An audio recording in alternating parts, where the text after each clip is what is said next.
Aimer. Troisième petit tableau. Le bouquet.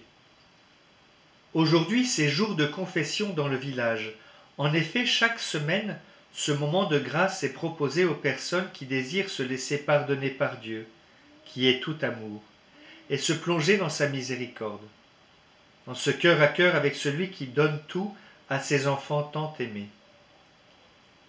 Aimé et Joseph sont venus tenir leur promesse mensuelle de tout donner à Dieu auprès de leur curé, renouvelant ainsi leur âme en l'éternité de Dieu.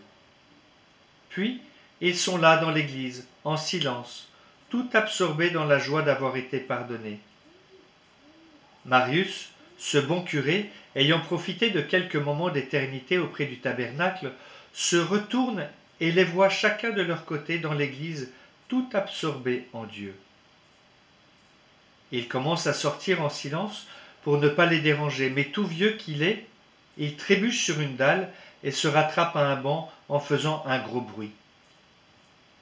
Cela fait sursauter Aimé qui se lève aussitôt pour aider le bon curé en le prenant sous le bras. Joseph sent leur passage quand ceux-ci arrivent près de lui.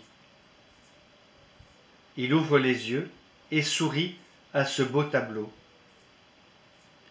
Le curé lui répond de même et ajoute : « Voulez-vous venir prendre un verre au presbytère tous les deux ? » Avec joie. Les voilà dans ce beau presbytère de montagne où la cuisine fait office de salle à manger. Il y a des choses partout. Le rangement n'est pas son fort et pourtant chaque chose a sa place et c'est bien propre. Le curé ne demande pas ce que chacun désire, il a ses habitudes. L'hiver, il y a toujours une tisane prête sur le coin du poêle. Et en été, au frigo, ortie et miel.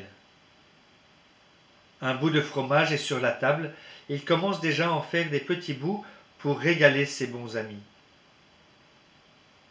L'abbé Marius dit : « Je vais prier mon chapelet tous les jours dans la direction de la croix à la sortie du village. Là où il y a la croix de mission. C'est bien pratique car le chemin est plat et sans piège pour mes pieds peu sûrs. Cette belle croix s'élance dans le ciel avec notre Seigneur si beau qui nous regarde avec tant de délicatesse, nous disant : « Viens sur mon cœur vivre de la joie céleste. » Eh bien, cela fait un mois qu'il y a un bouquet de fleurs à son pied, chaque jour renouvelé. Je me demande bien qui peut faire cela. C'est si merveilleux de changer le bouquet chaque jour avec tant d'attention. Il y a soit une rose, ou un bouquet de marguerites, ou de trèfles, ou de pissenlits, ou de fleurs mêlées. Ce sont d'ailleurs les bouquets les plus beaux. Comme le dit saint François de Sales, en d'autres termes, les bouquets de fleurs des champs sont l'image de l'amour de Dieu pour tous les hommes si différents et pourtant tous aimés à la folie.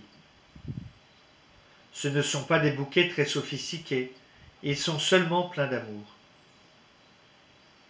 Aimé et Joseph se regardent en souriant, les larmes dans les yeux de leur bon curé qui est bouleversé de savoir qu'un de ses paroissiens a tellement d'amour pour faire une chose pareille, les attendrisse et les émerveille.